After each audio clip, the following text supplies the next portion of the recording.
करीब के, दोनों हमारे करीब के थे, लेकिन जो मसला क्या, मसला ये था कि लड़की शादीशुदा है, उसके बावजूद भी उसने किसी और के साथ शादी कर ली। अब लड़की वाला ये कह रहा है, बाप ये कह रहा है कि मेरी बेटी शादीशुदा है, उसकी शादी हो गई है, उसका शौहर फलां है, वो दूसरे के साथ कैसे रह सकती है, उससे निकाह करके, उससे तो निकाह होगा ही नहीं। हमने कहा ये बात तो बिल्कुल ठीक है, भला हम केस करें। केस वेस भी चल रहा उन लोगों का, मुसलमान तो ये उल्टे पुल्टे केसों में परेशान है, केस भी चल रहा। हमने कहा कि बोला दोनों फरीक को हम बुलाए, लड़के वाले को भी लड़की वाले को भी। लड़का लड़की नहीं आया। हमने पूछा कि भैया क्या मामला ज़रा बता दीजिए। हमारे यहाँ ऐसा रिवाज है कि पंचायती में 15-15, 20-20 आदमी बैठेंगे, एकदम हो हल्ला हाँ हूँ चलेगा, बस नहीं। अरे साफ है, दोनों पक्ष का बयान सुनिए आप, लड़की और लड़के का बयान सुनिए। लड़की ने साफ कह दिया कि हजरत हम नहीं रहेंगे पहले वाले शौहर के साथ, हम उसके साथ नहीं रहेंगे, हम इसके साथ रहना चाहते हैं, और हमारा बाप मजबूरन हमको यहाँ से उठाकर वहीं डालना चाहता है। कानूनी एतबार से लड़की, भारत संविधानिक एतबार से लड़की किसी और के साथ रहना चाहती है, लड़की बालिग है तो उसका बुनियादी मूल अधिकार है, उसको कोई हटा नहीं सकता। लेकिन शरीय एतबार से तो ये पाप है ना, शरीय एतबार से तो उसका खाविंद पहले कोई और है, वो दूसरे के साथ में कैसे रह सकती है।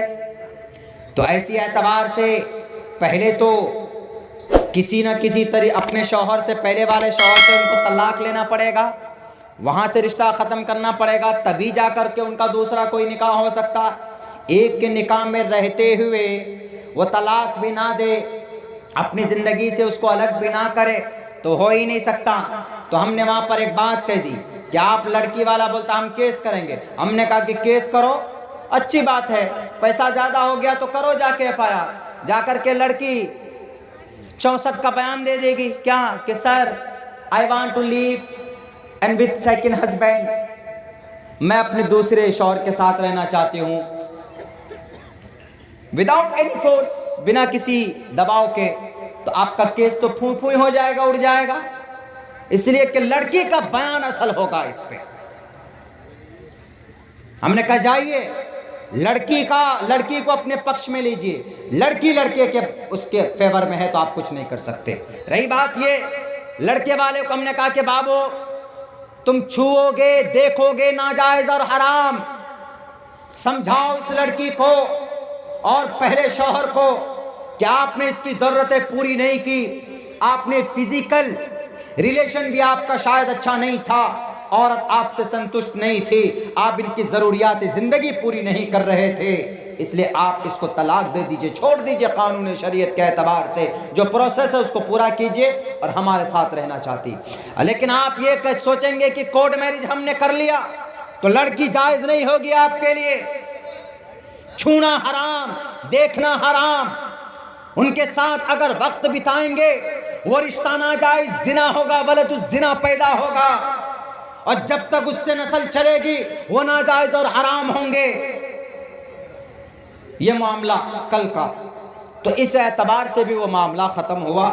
लड़की वाले अपने तरफ, लड़का वाले अपने तरफ चले गए, जो भी प्रोसेस होगा शरीय एतबार से उसको पूरा करेंगे। तो मेरे भाइयों, दिन में थोड़ा सोशल वर्क काम हो जाता है, ऊपर वाला हमसे काम ले रहा, फिर शाम होते ही जलसे वाले का फ़ोन जाता है, यहाँ से भाई साहब का फ़ोन 6 महीना पहले, जो 3 महीना पहले तारीख तय हुई है, कि हज़रत कब आ रहे हैं, हज़रत कब आ रहे हैं। मैं ईशा की नमाज से कुछ देर पहले आया हूँ, बस मैं यही चाहता हूँ कि हमारा 24 घंटा इस्तेमाल, 24 के 24 घंटे अज्र अल्लाह देगा। बाकी आप लोगों को भी अपनी ज़िंदगी का एक शेड्यूल बनाना चाहिए।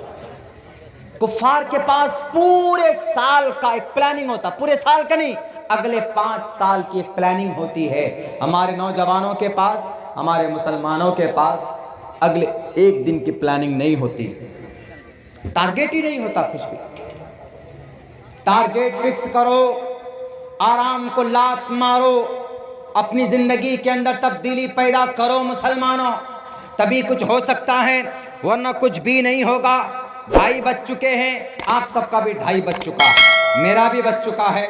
बस आखिर में मैं यही कहूँगा मेरे मुस्लिम भाइयों, बड़ी कुर्बानी के साथ, बड़ी दिक्कत और परेशानी के साथ सहाबाए किराम परेशानी के जद में आए, अंबियाए किराम परेशानी के जद में आए, आप तक इस अकीदे को पहुँचाने के लिए आपका यह अकीदा कुरान का अकीदा है नहीं है, बल्कि दुनिया के तमाम शास्त्रों का अकीदा है। क्या?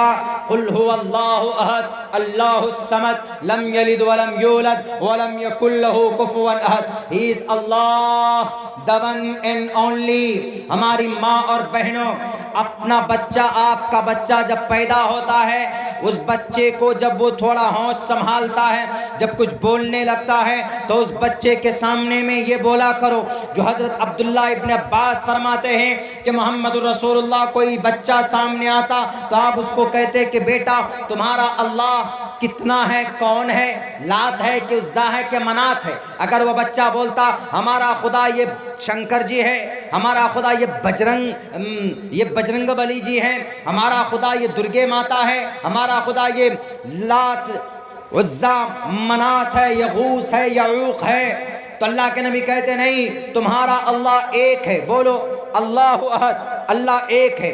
अल्लाहुस समद, अल्लाह बेनियाज है, अल्लाह बेनियाज है। लम यलिद वलम यूलद, वो किसी का बाप नहीं, उसके कोई बाप नहीं, वो किसी का बाप नहीं और उसका कोई बाप नहीं।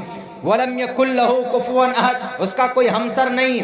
जब बच्चों को बुनियादी एतबार से, छोटे बच्चे, माइंड उनका बिल्कुल क्लीन होता है, जब आपकी ये बात आपके बच्चों के जहन में जाएगी, उनका अकीदा स्ट्रॉन्ग होगा, फिर वही बच्चा आगे चलकर ना तो यहूदियों के नरगे में आएगा, ना तो वो कादियानियों के बहकावे में आएगा, ना तो वो ईसाई मशीनरीज के, ईसाई क्रिश्चियनिटीज के पैगाम को कभी कबूल करे। जब उसका अकीदा बुनियादी एतबार से मजबूत होगा, वो कहेगा कि नहीं, हमारी अम्मी ने कहा है कुल हुवल्लाहु अहद, और अल्लाह का कुरान भी कहता है। बचपन में जो चीज़ एक मर्तबा दिलो दिमाग में नक्श कर जाती है, उसको फिर हटाने से, उसको ख़त्म करने से वो चीज़ ख़त्म नहीं होती। इसलिए मैं माँ बहनों से कहूँगा, अगर बच्चे का अकीदा वन साइडेड करना, अगर क्लीन करना, तो पैदाइश के बाद जब 1 साल बाद जब बच्चा कुछ बोलने लगता, जब बच्चा आपको समझने लगे, तो उस वक्त कलिमा पढ़कर सुनाइए, उस वक्त कुरान की आयत पढ़ करके सुनाइए, उस वक्त आप इतिहास इस्लाम सुनाइए। इंशाअल्लाह वो बच्चा आगे चलकर इस्लाम का दाई बनेगा, वो नहीं डरेगा आरएसएस से, वो इस्लाम का मुबल्लिग बनेगा, वो पैदा होगा, उसके अंदर जुरत पैदा होगी हज़रत खालिद बिन वलीद की, उसके अंदर ताकत पैदा होगी हज़रत ज़ैद बिन साबित की, जो कुफ़ार के बातिल एतराज़ात के जवाब दिया करते थे। उसके अंदर ताकत पैदा होगी हज़रत काब बिन अशरफ की तरह, उसके अंदर ताकत पैदा होगी हज़रत अब्दुल्ला इब्न मसूद की समझ की तरह, उनके अंदर ताकत पैदा होगी, जुरत पैदा होगी, इस्तिकामत पैदा होगी हज़रत बिलाल हबशी की तरह, उनके अंदर ताकत पैदा होगी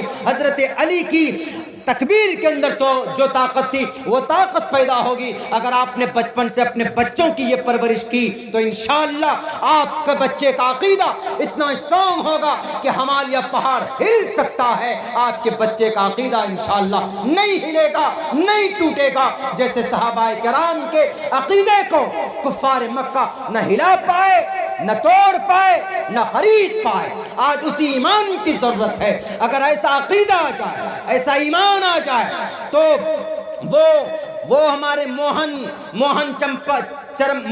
दास जी ने कहा, एक बहुत बड़े विद्वान गुजरे, उन्होंने कहा कि अगर पहले के अकीदे के तरह मुसलमान का अकीदा हो जाए, पहले की शरीयत पर अमल करने वालों के तरह आज के लोग अमल करने वाले हो जाएं, तो पूरी दुनिया का